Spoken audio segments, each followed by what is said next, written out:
కూటమి ప్రభుత్వం రెడ్డి కార్పొరేషన్ ఏర్పాటు చేసి ఏడాదికి 2000 కోట్లు కేటాయించాలని ఆంధ్రప్రదేశ్ రెడ్డి సంఘం రాష్ట్ర అధ్యక్షులు గంగులకుంట నరేష్ కుమార్ రెడ్డి కోరారు. తాము ఏ పార్టీకి తొత్తులం కాదని, జనాభా ప్రాతిపదికన తమ హక్కుల కోసమే పోరాడుతున్నామని స్పష్టం చేశారు.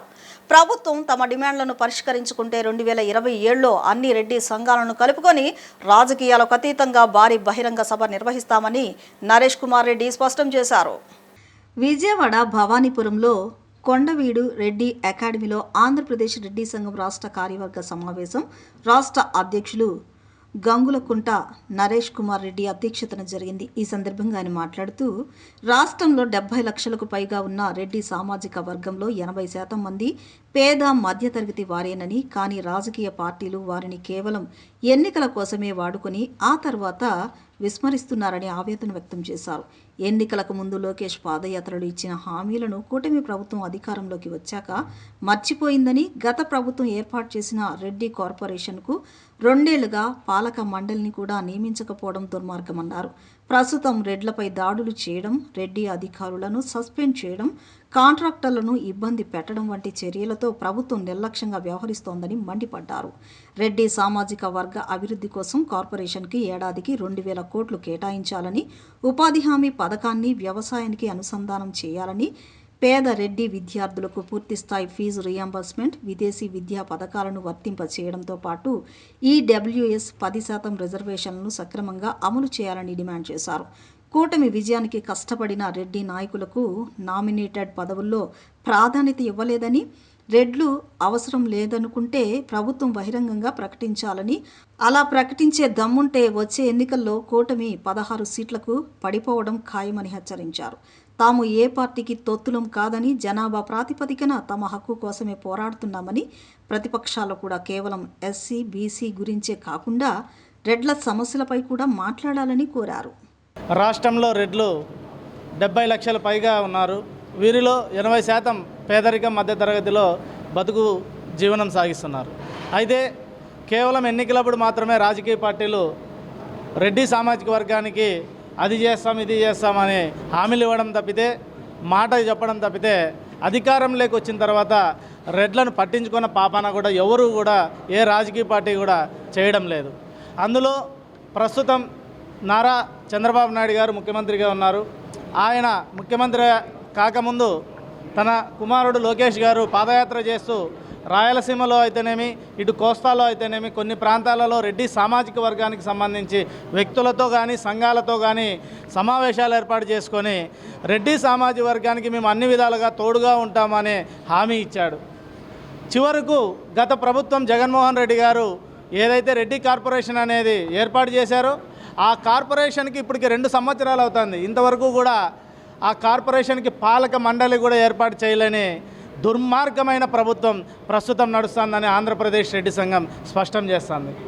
రెడ్లను కేవలం ఎన్నికలప్పుడు మాత్రమే వాడుకొని ఎన్నికల తర్వాత ఈరోజు రెడ్లను ఒక దుర్మార్గులుగాను, రెడ్ల మీద దాడులు చేయించడం అయితేనేమి, రెడ్డి అధికారులను సస్పెండ్ చేయడం అయితేనేమి, రెడ్డి వ్యక్తుల మీద కాంట్రాక్టర్ల మీద ఇబ్బందులకు గురి చేయడం అయితేనేమి, అదేవిధంగా పేద మధ్యతరగతి రెడ్లకు, రైతులకు ఎటువంటి ఉపయోగము పరచుకోకుండా ఈ రోజున ఈ కూటమి ప్రభుత్వం నిర్లక్ష్యంగా వ్యవహరిస్తోంది. ఈ నిర్లక్ష్యాన్ని వ్యతిరేకిస్తూ రెడ్డి సామాజిక వర్గంలోని పేదవారికి ఏదైతే కార్పొరేషన్ ఉందో ఆ కార్పొరేషన్ ఏర్పాటు చేసి ప్రతి ఏడాది 2000 కోట్లు విడుదల చేయాలన్న డిమాండ్తోనూ, అదేవిధంగా ఉపాధి హామీ పథకాన్ని వ్యవసాయానికి అనుసంధానం చేయాలన్న డిమాండ్తోనూ, అదేవిధంగా మన ఫీజు రియంబర్స్మెంట్ కూడా ప్రతి పేద రెడ్డి విద్యార్థికి పూర్తి స్థాయిలో అందజేయాలి, విదేశీ విద్యా పథకాన్ని కూడా అమలు చేయాలి, మరియు ఈడబ్ల్యూఎస్ 10% రిజర్వేషన్లను విద్యా ఉద్యోగాలలో సక్రమంగా అమలు చేయాలి అని డిమాండ్ చేస్తూ, అంతేకాకుండా ముఖ్యమైన విషయం చెప్పాలి, ఈ కూటమి ప్రభుత్వం అధికారంలో రావడానికి రెడ్డి సామాజిక వర్గంలో ఎంతోమంది కష్టపడ్డారు. పాపం తెలుగుదేశం పార్టీ తరఫున కావచ్చు, జనసేన తరఫున కావచ్చు, బీజేపీ తరఫున కావచ్చు.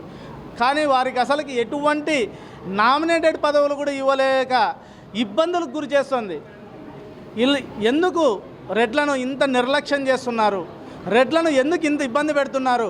మీకు రెడ్లతో పని లేకుంటే, రెడ్లు అనేది మీకు వద్దు అనుకుంటే బహిరంగంగా దమ్ము ధైర్యం ఉంటే లోకేష్ బాబు గారు కానివ్వండి, పవన్ కళ్యాణ్ గారు కానివ్వండి, చంద్రబాబు కానివ్వండి, అది బీజేపీ కానివ్వండి, ధైర్యంగా దమ్ముంటే మాకు రెడ్లు వద్దు, రెడ్లు మాకు రాజకీయంగా అవసరం లేదు అని ఒక్క ప్రకటన చేయండి. వచ్చే ఎన్నికలలో ఇప్పుడు ఏవో వచ్చాయి 164 సీట్లు, ఎన్నో 16 సీట్లకు పడిపోకపోతే మేము రెడ్డి జాతిలో పుట్టినట్లే కాదని ఈ సందర్భంగా ప్రభుత్వాన్ని హెచ్చరిస్తున్నాం. రెడ్లు లేనిదే మీరు రాజకీయం చేయలేరు. అది ఏ రాజకీయ పార్టీ అయినా కానీ, వైసీపీ కానీ, టీడీపీ కానీ, బీజేపీ కానీ, జనసేన కానీ, ఏదైనా కానీ ప్రతి గ్రామంలో కూడా రెడ్డి ఉండాలి. 10 ఓట్లు పడాలంటే రెడ్డి ఉండాలి. అలాంటి రెడ్లను నిర్లక్ష్యం చేస్తూ రెడ్డి విద్యార్థులను, రైతులను, యువతను, మహిళలను మోసం చేస్తూ అధికారంలోకి వచ్చి ఈ రోజున రెడ్లను విస్మరించడం బాధాకరం. మేము ఏ రాజకీయ పార్టీకి తొత్తుగా మాట్లాడట్లేదు. మా హక్కుల గురించి, మా జనాభా ప్రాతిపదికన మా హక్కుల గురించి మేము మాట్లాడుతున్నాము. మా జనాభా ఎంతైతే ఉందో దానికి తగ్గట్టు ప్రభుత్వం కూడా మాకు నిధులు విడుదల చేయాలి, అన్ని రంగాలలో కూడా మాకు అండగా నిలబడాలని రాష్ట్ర ప్రభుత్వాన్ని డిమాండ్ చేస్తూ, అదేవిధంగా ప్రతిపక్ష పార్టీ కూడా కేవలం ఎస్సీ బీసీల గురించే మాట్లాడుతున్నారు. రెడ్లు కూడా ఉన్నారని గ్రహించి ప్రతిపక్ష పార్టీలు కూడా రెడ్ల హక్కుల గురించి కూడా, రెడ్ల యొక్క డిమాండ్లను కూడా ప్రతిపక్ష పార్టీలు విస్మరించుకోకుండా ప్రజల ముందుకు, ప్రభుత్వం దగ్గరికి తీసుకెళ్ళి రెడ్ల సమస్యలను పరిష్కరించాలని ఈ సందర్భంగా తెలియజేసుకుంటూ, ఇక ప్రభుత్వానికి కూడా మేము ఒక హెచ్చరిక జారీ చేస్తున్నాం. ఇప్పటికే చాలాసార్లు రెడ్డి హక్కుల గురించి, కార్పొరేషన్ గురించి అయితేనేమి, విద్యా విధానం మీద అయితేనేమి, యువత స్వయం ఉపాధి మీద అయితేనేమి, అదేవిధంగా ఉపాధి హామీ వ్యవసాయానికి అనుసంధానం గురించి అయితేనేమి, ఇలా చాలా విషయాల మీద ఇప్పటికే మేము జిల్లా కార్యాలయాల్లో కొన్ని జిల్లాల్లో వినతి పత్రాలు అందజేసాము, అధికారులకు తెలియజేశాము. కానీ నిమ్మకు నీరెత్తినట్లు ఈ ప్రభుత్వం వ్యవహరిస్తోంది. ఇదే చివరి హెచ్చరిక. మీరు ఇప్పుడు నుంచి కరెక్ట్గా మేము ఈ ఏడాది లోపు మేము చెప్పిన డిమాండ్లలో తప్పనిసరిగా 80% మీరు పరిశీలించి ఆ ఆత్మ పరిశీలన చేసుకొని అవి పరిష్కరించకపోతే 2027లో ఆంధ్రప్రదేశ్ రెడ్డి సంఘంతో పాటు మిగిలిన రెడ్డి సంఘాలన్నిటినీ కలుపుకొని రాజకీయ పార్టీలకు అతీతంగా, హోదాలకు అతీతంగా భారీ ఎత్తున బహిరంగ సభ కూడా ఏర్పాటు చేస్తామని ఈ సందర్భంగా తెలియజేసుకుంటూ సెలవు తీసుకుంటున్నాం. Thank you.